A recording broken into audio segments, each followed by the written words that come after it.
This is Governor Steve Beshear about Kentucky. Since the day I took office a year and a half ago, our country, and yes, our Commonwealth, has been faced with an economy as challenging as any in our lifetimes. Our state recently received further proof of that tough economic climate as internal estimates projected a potential shortfall next year of up to $1 billion. We'll know more in the next several weeks, but one thing is clear.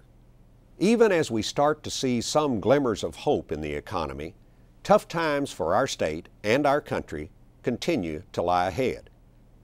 I'm confident that we'll make it through the tough times, and if we work together, we'll emerge stronger than before.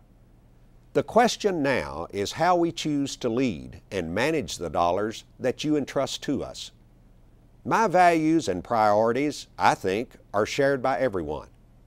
We must take a tough look at how state government spends your money and find ways to do more with less. We've already cut several $100 million since I took office.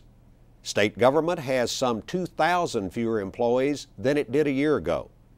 It's the smallest state government, in fact, in some 20 years.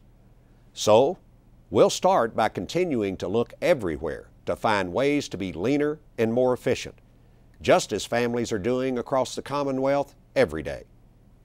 At the same time, even as we look for ways to cut spending, we must protect our priorities: education at all levels, health care for our most vulnerable, and public safety.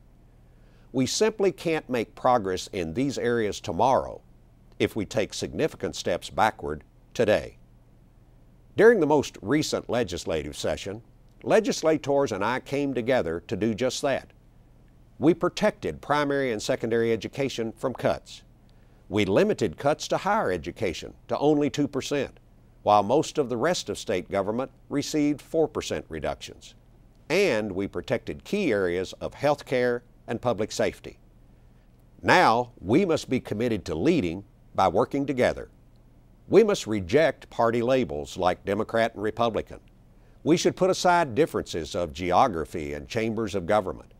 And we should put aside ideological battles and the kind of gridlock that has gripped government everywhere for far too long. Kentucky, its families, its children, and its future must come first. Keeping Kentucky first is my commitment to you. This is Governor Steve Beshear about Kentucky.